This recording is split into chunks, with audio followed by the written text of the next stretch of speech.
vidéo Les Pygmalions, son père Robert Gall et Serge Gainsbourg, Trois Passions, Claude François, Julien Clerc, bien sûr Michel Berger, et enfin un compagnon de route Brooke DeWitt. La destinée de France Gall comme ses plus grandes chansons a été écrite au gré de l'influence des hommes qui ont marqué sa vie.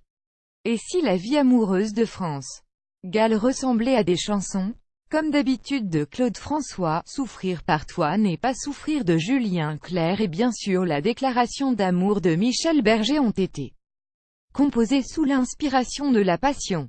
Retour sur une formidable carrière écrite intuitivement, par le souffle du cœur, lire aussi Mort de France Gall, une chanteuse qui donnait tout pour la musique. Le premier homme de la vie de France Gall est certainement son père Robert Gall, l'auteur de La Mama immortalisée par Charles Aznavour.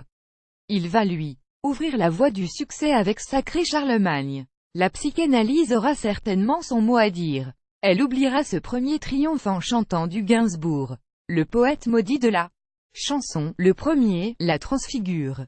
Il lui donne un prix de l'Eurovision avec Poupée de cire, Poupée de son nez, une fantaisie libidineuse avec les sucettes. France Gall, bien des années plus tard, jurera qu'elle n'avait pas compris le sous-entendu. Lire aussi l'Eurovision, le terrible souvenir de France Gall après le poids des mentors, des premiers guides de sa vie. France Gall va écrire son destin à travers ses passions amoureuses. Claude François, entre 1964 et 1967, s'éprend d'elle.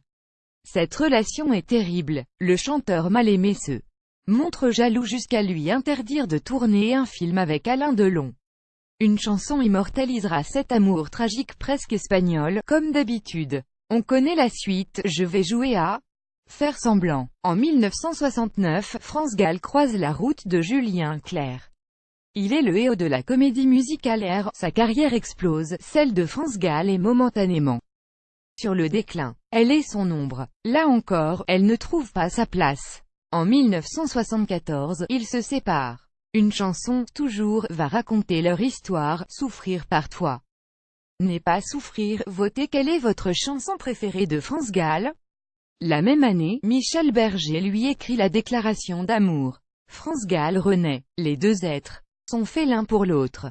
Ils se marieront, auront 2 enfants, feront des triomphes avec Starmania, des tonnes de tubes, Résiste, ils jouaient du piano debout, Ella.